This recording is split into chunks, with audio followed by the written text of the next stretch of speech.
Welcome to VoiceOver Movies That Move Us. I'm your host, Heather Bigley, and I talk to people about the movies that made a mark, that led to cinematic epiphanies. And it's not always the movie you'd expect.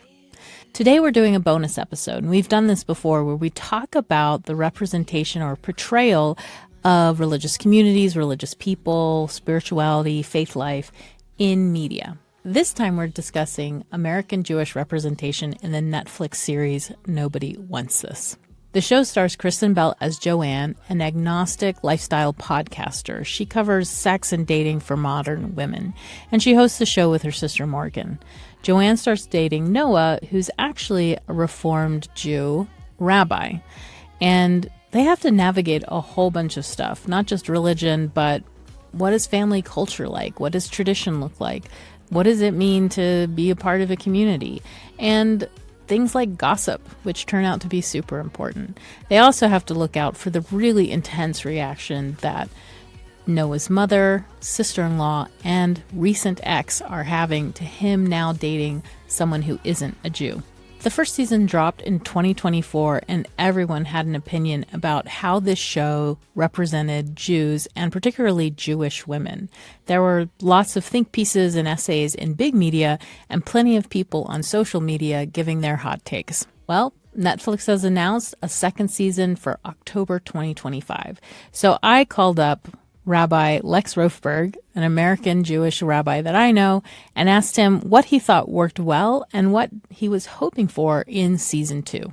Lex is a Jewish educator and activist who works at Judaism Unbound, and specifically at their Unshiva, a center for Jewish learning and unlearning. In 2015, he served a 2-year education fellowship at the Woldering Woldenberg Institute of Southern Jewish Life, based in Jackson, Mississippi. He then received a certificate in interfaith families Jewish engagement from Hebrew College in 2018 and was ordained a rabbi in 2021 by Aleph, Alliance for Jewish Renewal.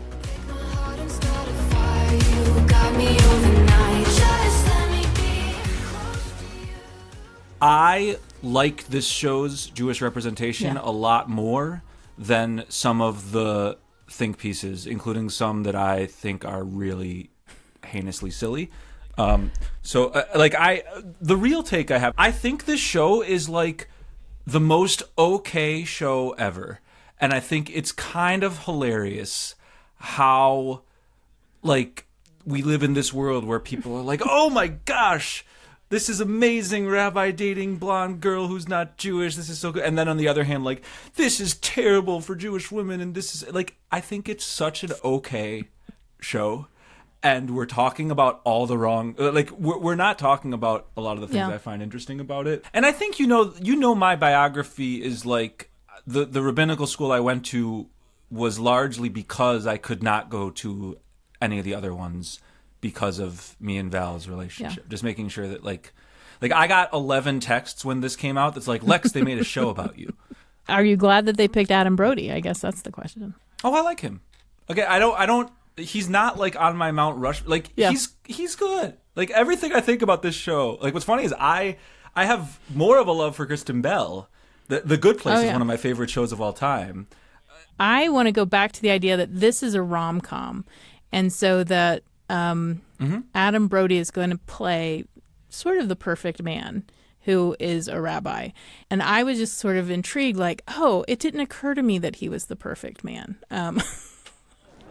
What's my embarrassing thing? Yeah, your embarrassing thing. Well, I used to be a sommelier. I think. If you pull this off... I mean, come on. Not gonna lie, there's a little bit of cork in there. I can handle it. Okay. How's that? It's good. Mm-hmm. All right. Cheers. Cheers. Oh, I agree with you. Yeah. I don't think he's a Talk perfect about man. that.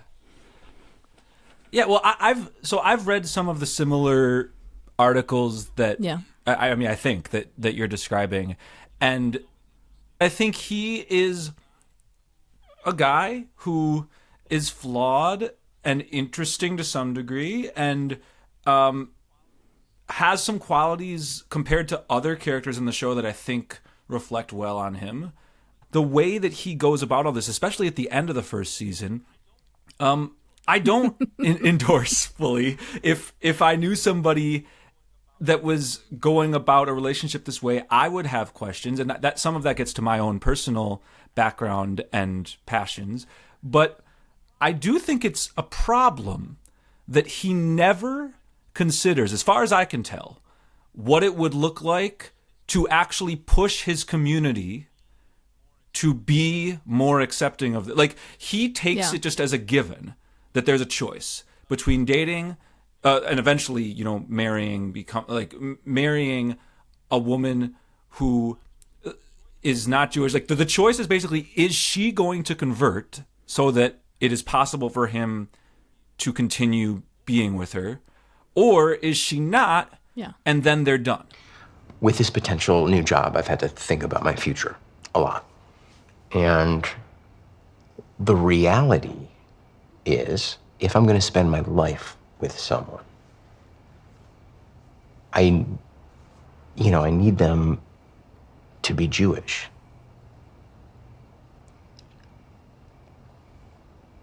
Are you breaking up with me? No, Joanne, I want to be with you. You want to be with me? Yes, Okay. But I feel like there's a but. but I have to ask you, would you ever consider converting? Oh.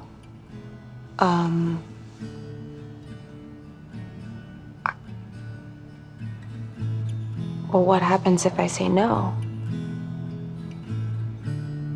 I don't know. What's notable about that is he has not considered for 2 seconds, what if I went to bat for this relationship as it is? What if I said to my community, you know what? This is actually a really smart, talented person who has wisdom for the world, who in her own way is actually kind of ministering to the world. She wouldn't say it.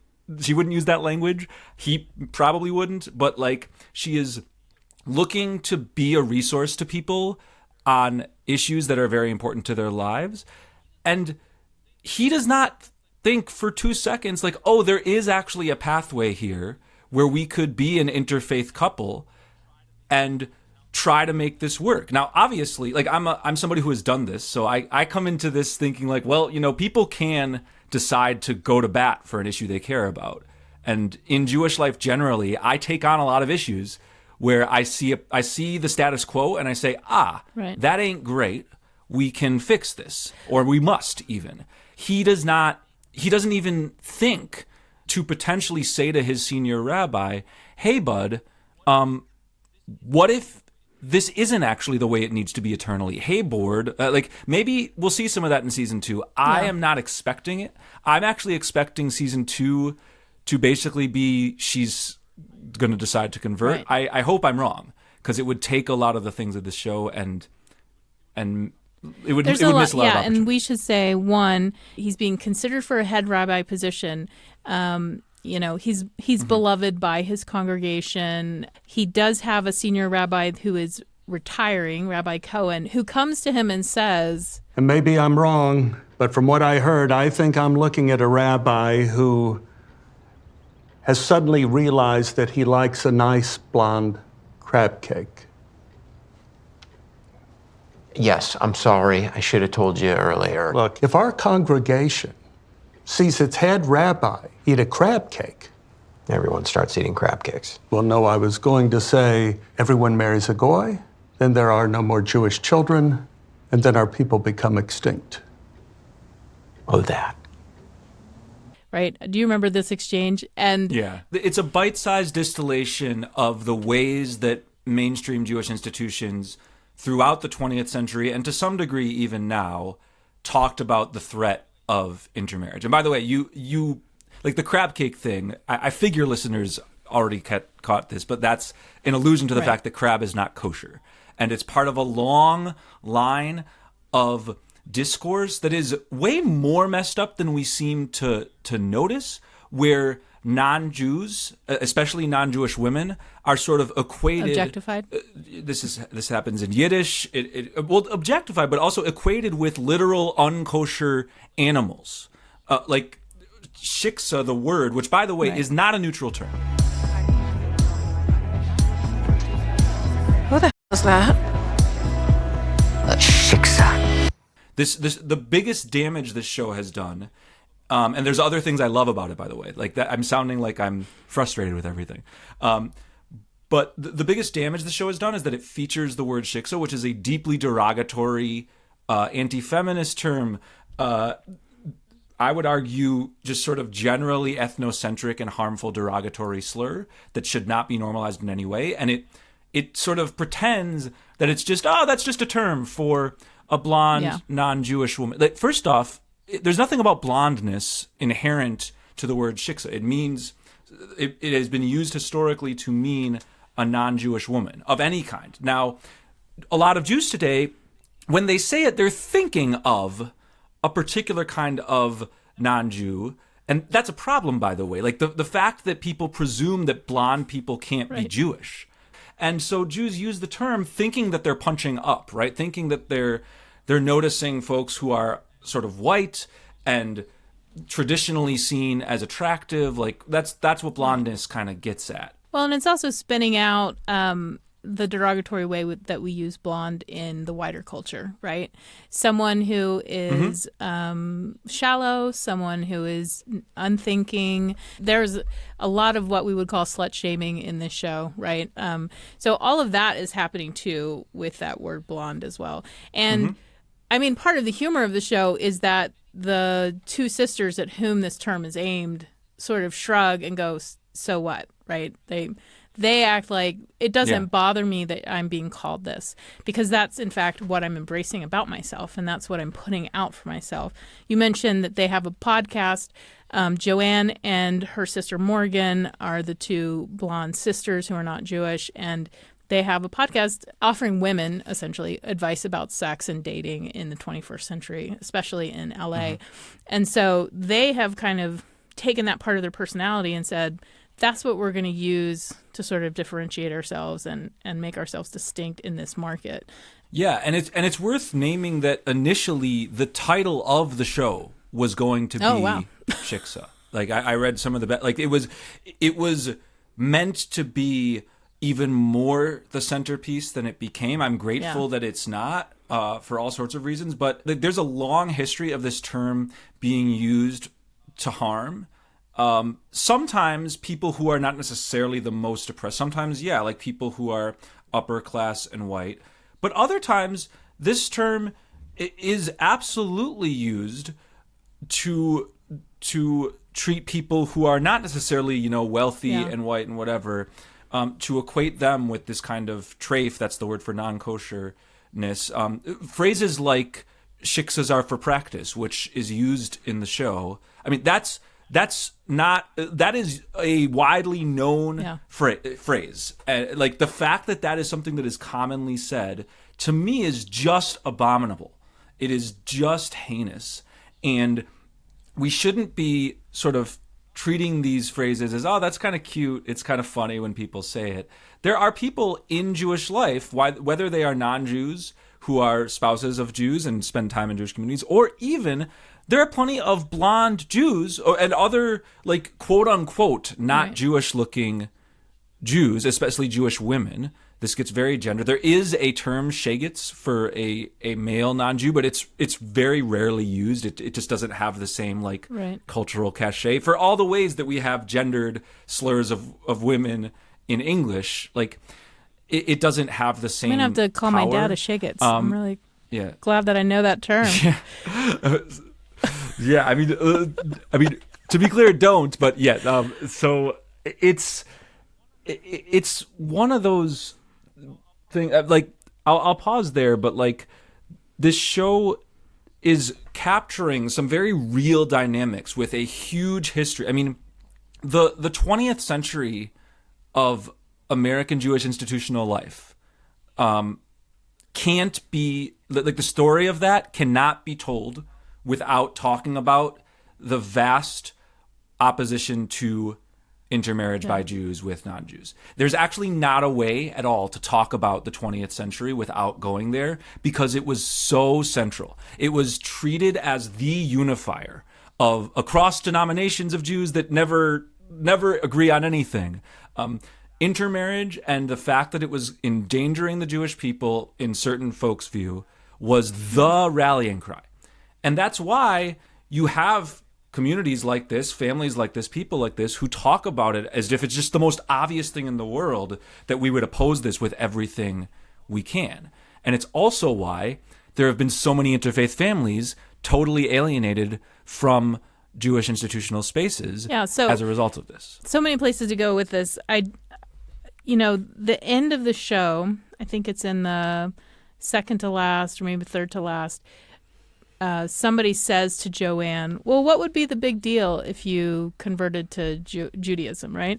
And she's like, yeah, what would be without fully understanding what she's getting into and what it would mean to be married to the rabbi, she thinks, oh, yeah, like how big of a deal is conversion? And then she goes to the rabbi, she goes to Noah and says to him, And I decided that I want to be a part of your world because I want to be with you. And I also made a decision. Yeah? I'm gonna convert. Are you serious? Noah, I would do anything for you. But also for you, right? Because you want to be Jewish. Yeah. No, of Right. course. Just because it's important that you've really thought about this. Right, yeah, I did some research. Yeah, and so you're committed to the spiritual journey. No, You're take yes for an answer. I will, Okay? absolutely. This is very exciting.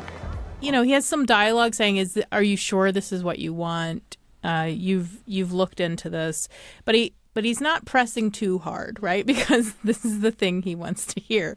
Which is another reason he's not a saint, by the way. Like I don't think he comes off super great in that moment. Other people seem not to notice, but he's just diving really quickly into what he sort of needs to happen, as opposed to the fullness of who she is and valuing like her agency in this situation. I don't think he comes. I don't think he's like the worst ever. I think it's understandable.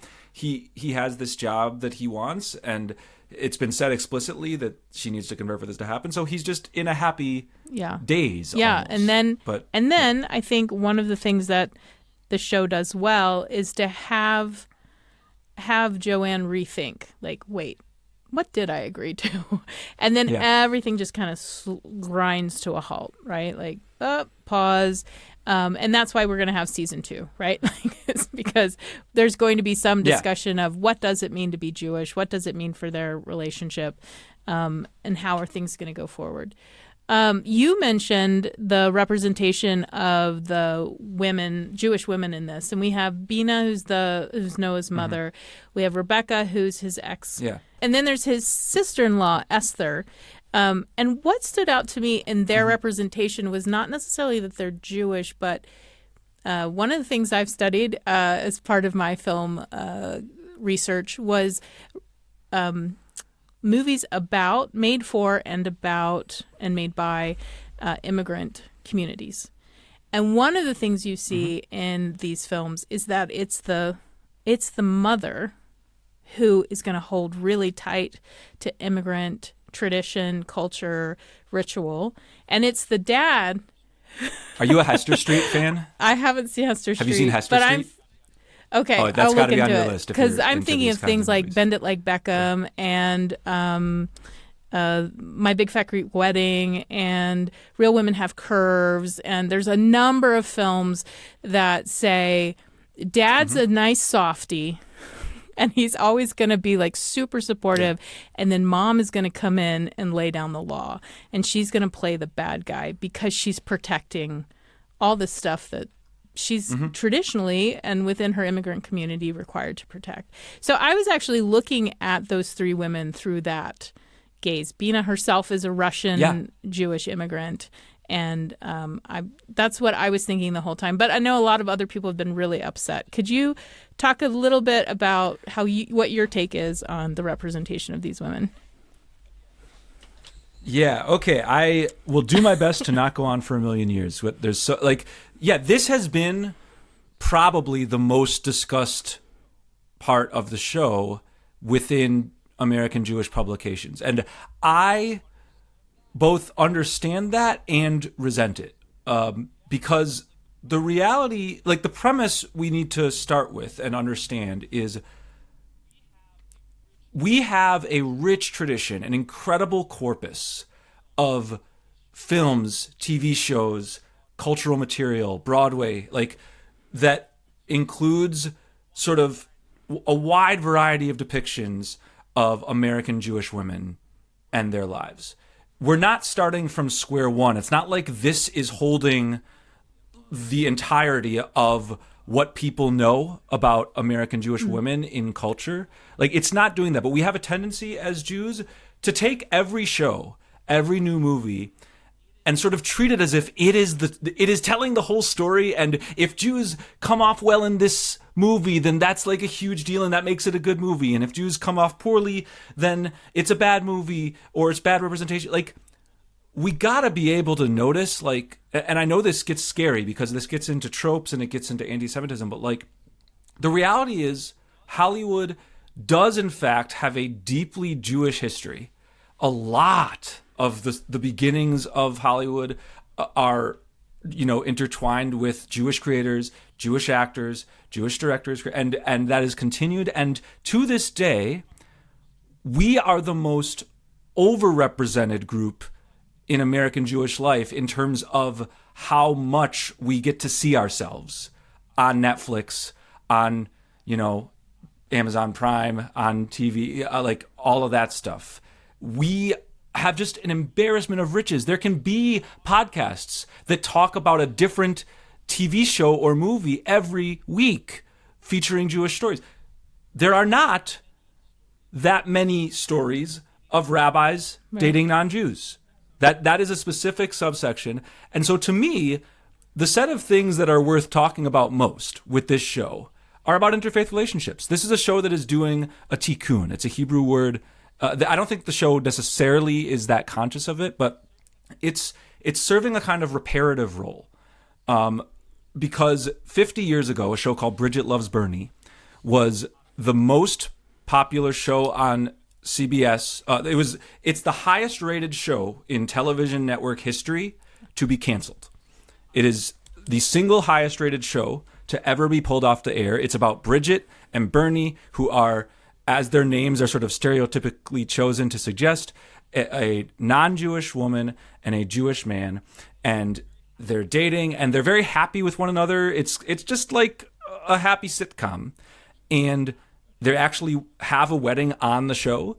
And the three biggest denominations of Judaism, Reform, Conservative, and Orthodoxy, which 50 years ago were effectively the entirety of the denominational spectrum of Judaism, they banded together and literally got this show pulled off the air.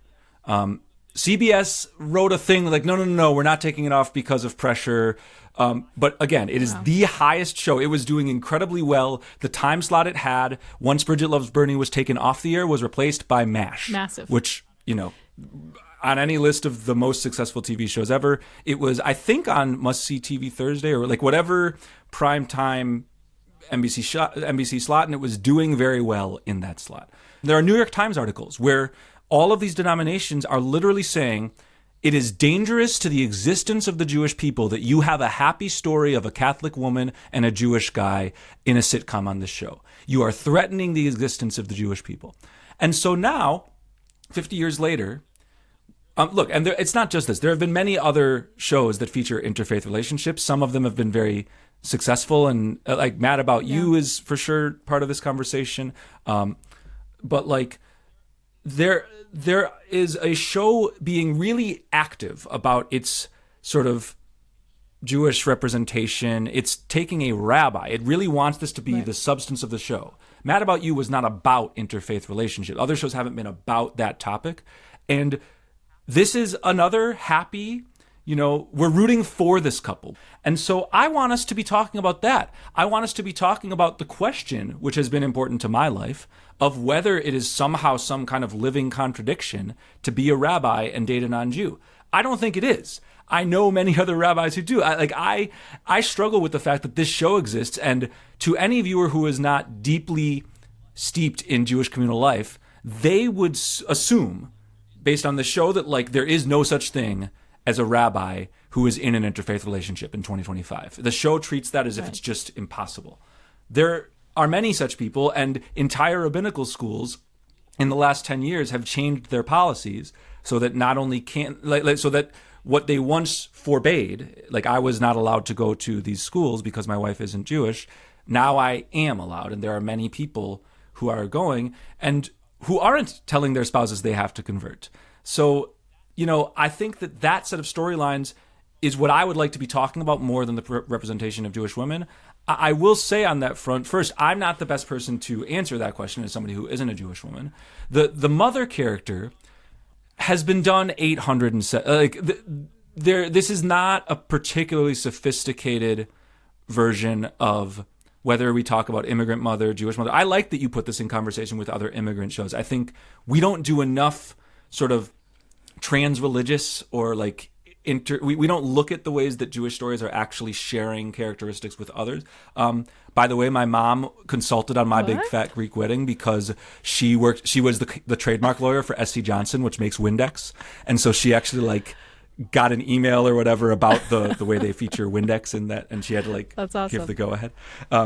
But like that character, I'm not going to go to bat for this mother character as being like a great representation. She's there to basically exist and be antagonistic to this relationship. That is not unrealistic. There are many mothers of Jews who have expressed in the ways she does severe antagonism towards an interfaith relationship. Do they say directly to people's face? Like, I think they're usually a little more tactful than that, but this is a TV show. Like it's meant to be dramatic. So I don't have a problem with it on the like realism standpoint. I do think she's not a particularly interesting character yet. My guess is season 2 is going to give us a little more of her, partially because of all the feedback.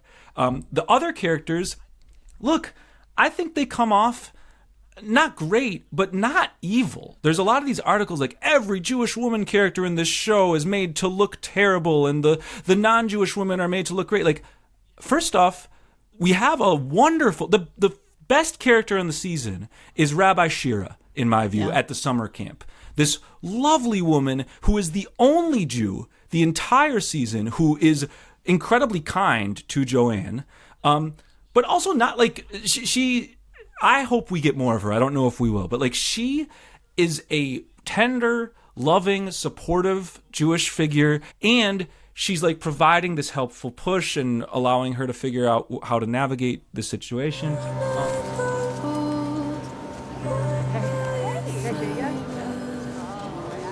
Hey. Shabbat Shalom, Joanne. Shabbat shalom to you too. You should join us. We're making candles for Shabbat. It's really fun, and I think it'll help take your mind off whatever your mind happens to be on. I'm not. I'm just having 2 adult servings of bread. What is Shabbat? Oh, from sundown Friday to sundown Saturday, we take a day of rest and we hang out with our loved ones and reflect on the week we just had. So you're not allowed to work? You just sit around and chat with friends and family? Sounds really nice. It is. It's really nice to connect with family and talk about the people that annoy you. Now you're speaking my language. I knew I was. Oh, I have to help Anna with her candle. Excuse me. Nobody's talking about Rabbi Shira in these articles. She is a wonderful character. I agree. Like, end of the day, the main character in this story, Joanne, is dating someone whose ex is sad and is acting the way some exes do. I don't think that's telling anything about Judaism. I don't think that the way Rebecca or Esther act is somehow a stand-in for all Jewish religious experience. And again, I think that's a tendency we have with all these shows to be like, oh, whatever Jews do in this, people are going to watch and they're going to think that's what Jews are. And by the way, I think Esther specifically, I rewatched the entire show in prep for this episode on 1.5 times speed, which is like a bizarre experience. But she, I will say, I think she specifically has a much deeper portrayal than people are giving credit. I think I want what to talk comes off about about Esther her because okay, yeah, watching it again this weekend, I thought, okay, well, we set up who her husband is. Her husband is Sasha, who doesn't seem to know what he wants or where he's going or how to get it. He's also like texting random women that he's just met and, you know, sort of getting closer to Morgan than most people are comfortable with, right? Everyone who finds out about them texting and them video chatting are like, why are you doing that? That's not appropriate. You know, she's she's like trying to get him to do what she needs him to do, be a good dad, be a provider, all of these different things. She also is best friends with Rebecca, right? Where she's feeling very keenly that her friend is upset and has been ousted. Esther's feeling this way for Rebecca. So I actually had a lot of sympathy for Esther. I think she's in a difficult spot and she's trying to do what she can to hold the family together and what she thinks is right. And the whole line of Esther's daughter, Miriam's bat mitzvah, and what you see there is like the real antagonist of this show's first season is specifically the mother. And then Esther, it's clear from a number of scenes, herself has struggled to gain the approval of there's that great mother. Scene when Joanne shows up with the charcuterie board and Bina is just outraged and Esther is so relieved. Like she says to her, I am going to remember this moment for the rest of my life, Joanne. I would like to officially invite you to Miriam's bat mitzvah. Being around you makes me look like a angel. I get to look good compared to you. Like this is going to be wonderful. Like, you know, please, like make my life easier. Yeah, and like I gain sympathy for Esther, and also there's that piece where she's clearly like struggling to gain mom's approval, and the fact that Joanne is like a little more upsetting to mom makes her better. Like, and it feels awful nice to be able to tiptoe your way to a little less criticized when somebody worse than you comes into play. Not actually worse, but somebody treated worse.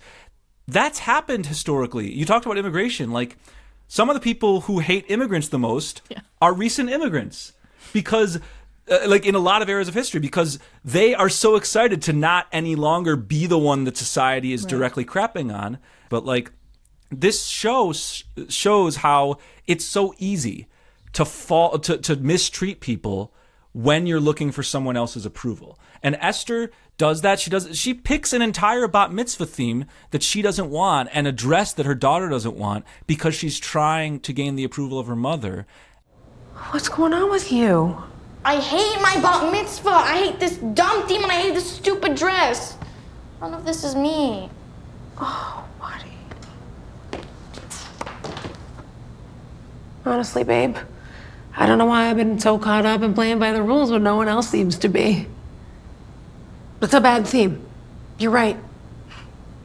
And this dress is hideous. I knew you didn't like it. I know. And I'm so sorry I didn't say something sooner. This is your day. We're gonna fix it. And again, do I think she was like great? No. Are there some throwaway lines where it's just kind of stereotypical? Oh, Jewish women are loud, and like she's screaming from her car into the bar. Like, yeah, there's some stuff like that. Is it a portrayal of like an evil person where people would take away from it that all Jewish women are terrible? No, I think what people take away is folks whose friends have an ex. Yeah. Like they try to support that friend. And there's a mirror image where literally on the other side of it, Joanne has a whole like conference with her friends where she's like, we hate Samantha. We hate, like, there's a mirror imaging here. It's not just the Jewish women that look bad. There's another non-Jewish friend group where they're bonding over how much they hate somebody for not a whole lot of reason. Where Noah's like proving his mettle with the friend group by also hating her. A wise woman once told me, whoever you hate, I hate. So tell me who to hate. It's Amanda. We hate her. We hate her. I don't like her already. What's her deal? Narcissist? Yes. Too clingy?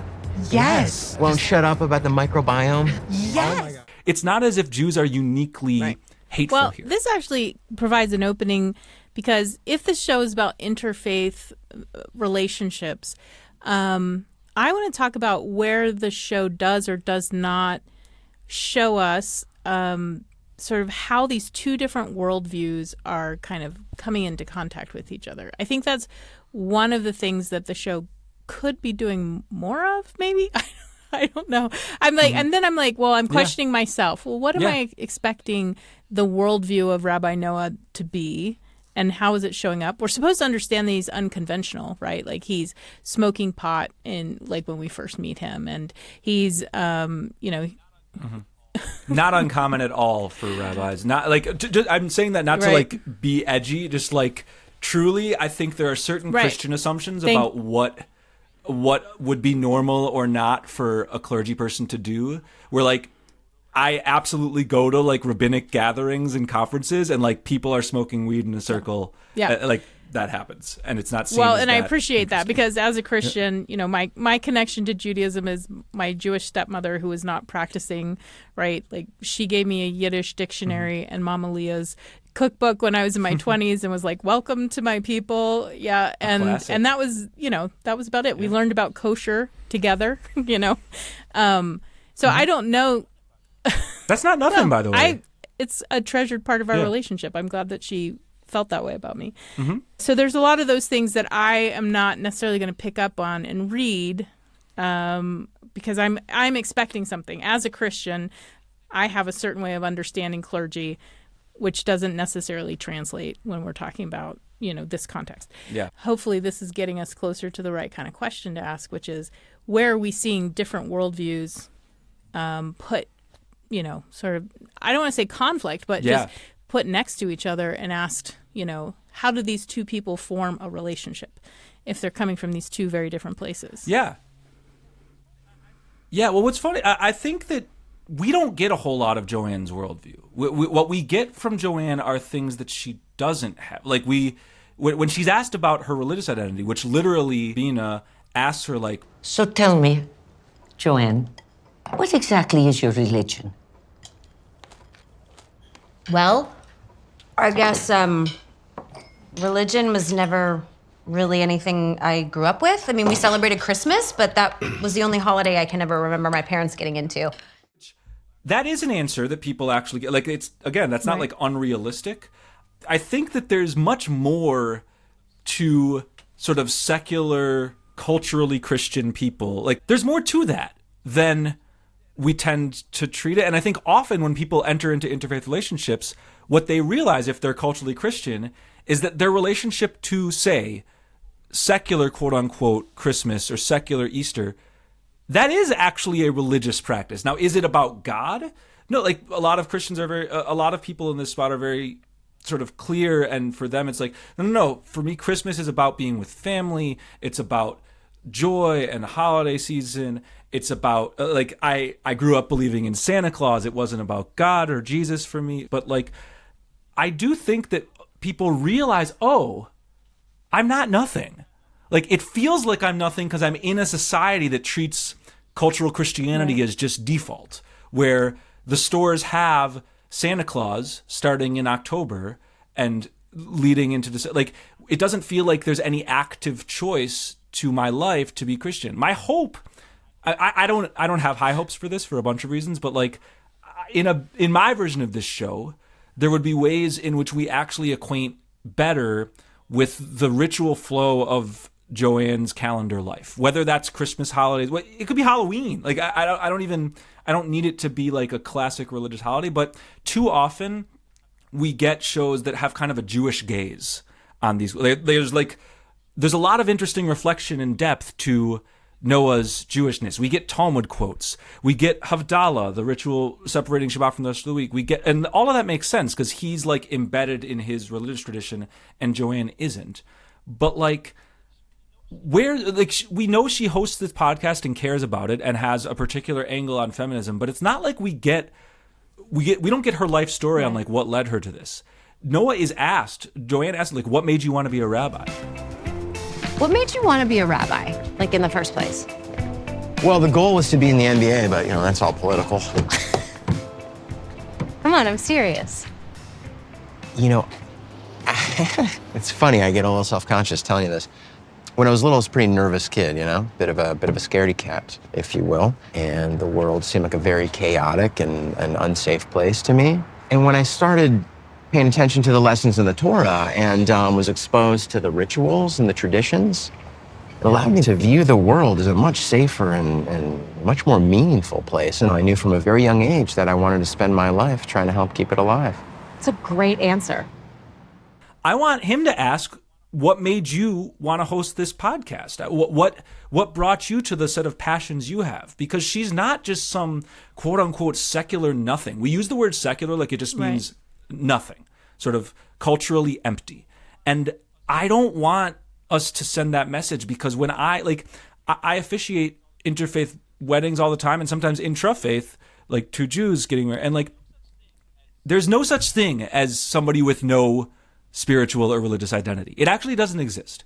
Even people who think they don't have a religious identity, you push a little and it's like, oh, I really want to have this particular sacred symbol present in the programs, or like, and that symbol ties to my family's history, like historical connection or whatever. And like, I want Joanne to be more of a well-rounded character on that front, so that we can come away realizing, oh, she's not just nothing, whereby conversion to Judaism is sort of, oh, sure, like I'll convert to Judaism because I have no starting point. I think that term default is really important here. Thank you for bringing it up, because I feel like in some ways she's just sort of contemporary woman, every woman, right?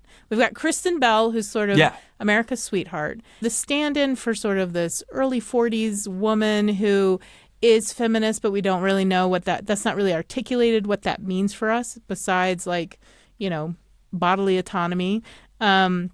And that she comes from a family like that's a broken sort of divorced family, right? So that sort of, for some of us, is really familiar. She just kind of checks a lot of boxes, but there's not a lot of explanation or articulation of who she actually is. And maybe that's what the show is going to be about, is that through meeting Noah and meeting sort of someone who should be different from her in a lot of really important ways, she discovers who she really is because of this conflict. What do you think? I hope so. Yeah, I hope so. I really want... I still feel like I don't really know Joanne, and I think that whether Noah realizes it or not, based on what we've seen on screen, he doesn't really know Joanne that way. Like, he knows her personality. And there's things that are sweet and important that they've bonded over, but he doesn't really know her deepest yearnings and passions. And like, yeah, we're kind of rooting for them to work out this relationship and be together and get married. But like, if they're going to get married, I want them to know each other. It's like we're not going to watch their premarital counseling on a Netflix show, but I kind of want them to go deeper, because that, like, there's so much more on the Jewish side. And it's not that we get nothing on the other side. We get that Joanne's mother, again, I think she's just kind of like this maybe 60-something or 70-year-old like seeker drawn to like mystical things, and I think a way that we're supposed to see is kind of silly. She's somebody who clearly does not have no spiritual practice. Like, there's jokes about her meetings with Birch, the whatever, like, doctor that's not really a doctor. I have to say that scene when Noah shows up and takes her seriously. Hey. Hi. I'm back. Quick question. Is that a blazer you're wearing over your sweatshirt? Nope, it's a sport coat. Thank God I had it in the car. Hello, everyone. Hi. Hi. Guys, this is Noah. Noah, this is my mom, and this is my dad. So great to meet you all, ma'am. Please, call me Lynn. Will do. And who are these for? They're for you. For me? Yes. Why? For respect. I was so touched by that, because I felt like throughout the show we've just had everyone make fun of this woman, and here Noah shows up and I mean, he keeps saying parents are really important. It's really important that they like me and that they approve, and I was actually just really touched by Noah walking in looking ridiculous but also carrying these massive flowers and saying to her essentially, like, you're important. I want to have a relationship with you. Well, I don't yeah, think the mother yeah, knows even yeah. how to respond to that because no one has taken her seriously for so long. Maybe I'm overreading the Yep. scene, but I just was like, No, I think that's totally right. There's that moment that follows shortly after where Noah says something sweet to her and she responds, that's a lie, Yeah. but that's a really sweet lie. And I like her character a lot, and I do feel like there's more there. Like, I'm making my own drosh, right? Midrash is a Jewish term for like mental headcanon or fan fiction. That it's not always mental. There's like literal books of people going to the Torah and like filling in the gaps between the lines and telling you a bunch of stuff that Right. secretly happened between the chapters or whatever. In my head, she is like a much more sort of thoughtful, considered practitioner of whatever her set of spiritual influences. Like, I know these people. Does she kind of have a weird stew of whatever her friends said she should check out or whichever doctor she said? Like, yeah, I think 100%. But she's looking for meaning. She's dealt with a real devastation, which is that her husband left her, and she's wrestling with whatever complicated feelings over the fact that he is gay also and has left. Like, it's not said, but I think she's wondering if he ever really felt Right. strongly about her. And so she's into whatever Right. gurus and whatever doctors that aren't doctors. And Noah, and I'll give the show a lot of credit for this. This is one of the positive sides. I think what they caught a little bit, is sort of a natural affinity between people that are religious in like wildly different ways. You and I experienced this at the conference that we met each other. Like, okay, we're playing on the same board. We can speak to each other. We understand things. And there's actually people around that aren't playing this game at all, that aren't particularly interested. And they are more the Joannes of the world that have their sort of passive spiritualities, but aren't that like immersed in it. And I think the reason why Noah and her clicked better than other characters is because like they're both into that when everybody else surrounding them on both sides, funny enough. Like even the Jews, they're connecting to like Jewishness, but we don't have a whole lot of like other Jewish characters connecting to Jewish teachings. They all seem to like being Jewish, which is real. Like that's a real kind of Jew. So Yeah. I'm wondering if we have time to talk about my question about the sexual ethics because I was surprised. I think what I was surprised at is Noah is open. He is thoughtful. He is relatively he's like engaged with her. He wants to like, sort of be with her. And I was sort of expecting some kind of discussion. What does sex mean to me? What does sex mean to you? And because I care about you, I want to make sure you're taken care of, right? Like I want to make sure that this is something that makes you happy and makes you feel safe, as opposed to, we know that Joanne is pretty cynical about men. She's pretty cynical about sex. She has a lot of horror stories. Like, so it seemed to me that even if I don't know. I think it was because you said he was a rabbi and he was a religious person. I was sort of expecting that. And then it doesn't happen. Yeah. And I was like, wait, what? I will say I like the way the show went about that. I mean, when I see Noah, I see elements of myself in a number of ways and how I rabbi. Like, I do think that this show captures, in its first episode, the ways in which people have an image of rabbi in their head that they think, the guy at the party that Joanne thinks is a rabbi is not Noah. It's this other random dude. And he's got like Noah has a beard, but it's like this guy has like a bigger beard and he's a little older, grayer, not particularly attractive, kind of ego driven. And then I've had a lot of situations similar to Noah where people are like, wait, you're a rabbi?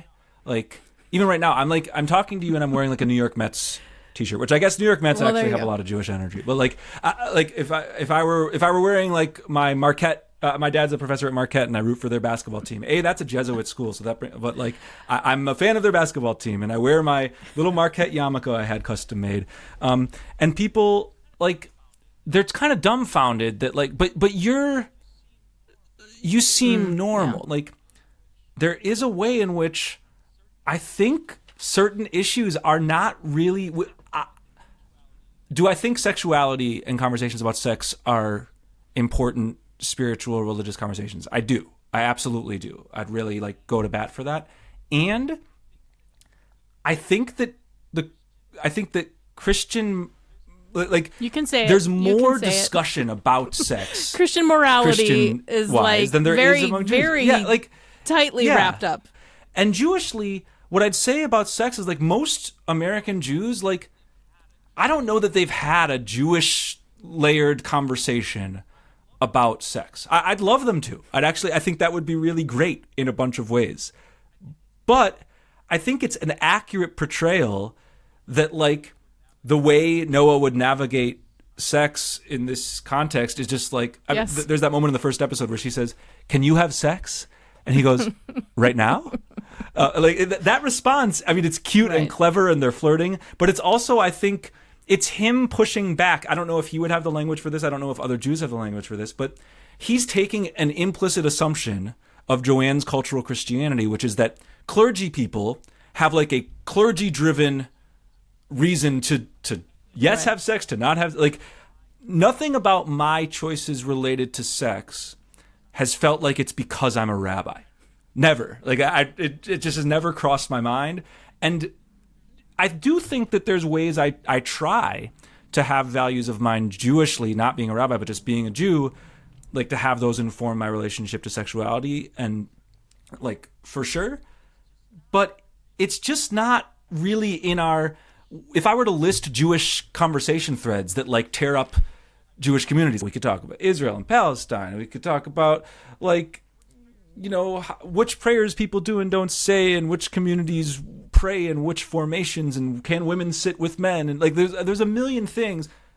The things that tear up Jewish communities are actually not about sexual politics in the ways that do we support LGBTQ plus people is much more of a center. There are churches for whom the answer to that is yes, absolutely we do, and we put it on our we put it on our placard outside because it's important to our UCC space or whatever, that this is who we are. And there's other churches who say no, that our relationship to the Bible and to our understanding of it is that we don't. And I think it's not that Jews don't have opinions about those things, but we don't see them as sort of part and parcel of our personal Jewish identities in the same way. Okay, well, I think that's helpful, and I was trying to frame the question to get away from we shouldn't or we should, and more to my value system says this about how I treat other people, therefore this is a place where we're going to treat each other in a certain way, right? Maybe that's a push for season 2. I doubt it, but that's also sort of an issue with our TV shows generally. I think there's the idea that sex sells. I don't think conversations about sex sell. Right. I think sex sells, and I think spicy. There was that kiss scene where it's the best kiss I've ever had, and it's funny. We're talking about a show where literally there is a woman who has a podcast talking to some degree about sex, and we're saying the show didn't really talk about sex enough. And I think that's a real reflection. I think a lot of people don't do a good job, and I'm not just speaking externally. I think I'd include myself in it. I would like to strive more to have what happens in the bedroom be part of the ways I associate with spiritual questions, or even if it's not spiritual, intellectual conversation. But we live in a society that has done a poor job of that. So I don't know if I'm defending the show by saying they're just kind of reflecting the ways people are, but I do think it'd be better if it pushed back. So real fast, maybe this is a recap. What are you expecting or hoping for season 2? Oh, the expecting and the hoping are super different. Candidly, I'm expecting that season 2 is going to be reacting to the reaction a decent amount. I don't know, but I think that... So I've read a lot of stuff about Erin Foster, the creator of the show, who herself is blonde and a culturally Christian convert to Judaism. She has converted, and I think that's why I feel pretty confident that Joanne is going to convert, whether it's this season or a future season, because there's a lot of this show that is autobiographical. It's not a direct blueprint of her life. She's not married to a rabbi. She's married to a Jewish guy who is from a Soviet immigrant family. Like, there are clear parallels, but I think the show was like, ooh, better story if it's a rabbi, higher stakes. But I think that the show is likely to have Joanne convert. And the reason why I am to some degree devastated about that is, and this gets to what I'm hoping is that I'm wrong. And what I'm hoping is, at the very least, that she will deliberate in a really sincere, deep way and actually consider the ways in which not converting could still square with them building a life together. Like, this show has an opportunity that no other show I'm familiar with has really had, because the degree to which it's about interfaith relationships. Like, this show has the opportunity to actually say that it is worthwhile. It matters enough for people of different religious backgrounds to be able to date, that they will go to bat for that, or at least consider going to bat for that, as opposed to saying, well, I got to convert. Or I'm not going to convert, but we're done.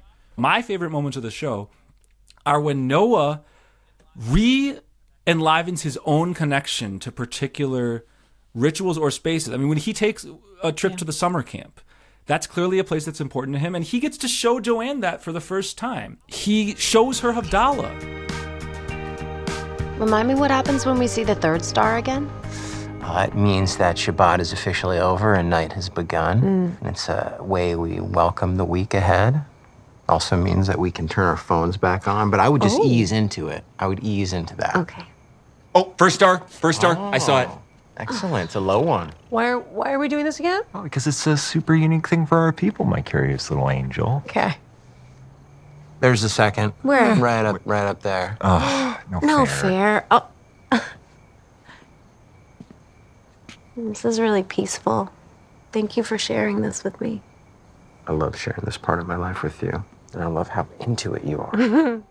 This beautiful ritual. Like, I remember the first time I showed Valerie, like, it's my favorite religious tradition. It's compact. It's like a 5-minute little service. They didn't do the whole thing on the show because it's a TV show, but like, they're looking for the stars in the sky, and there is a thing where you like look for the third star, and then you say a few blessings.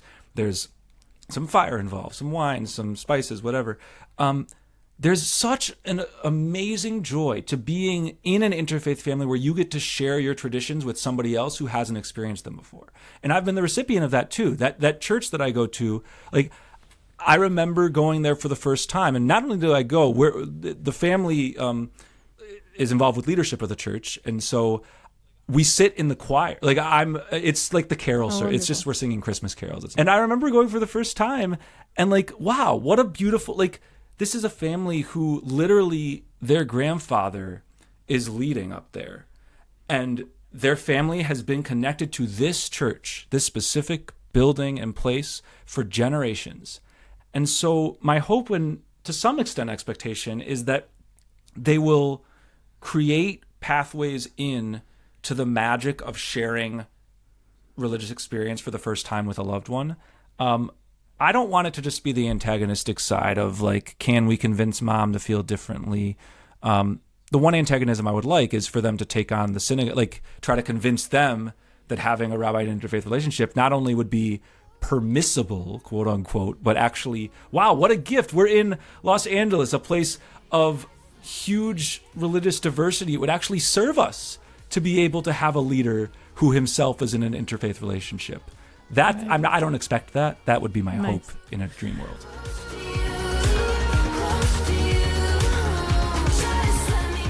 Thanks to Lex for chatting with me about Nobody Wants This, and thanks for joining us today. Voiceover is produced by BYU Radio and is edited by Spencer Boyer. I'm your host, Heather Bigley. Close to you.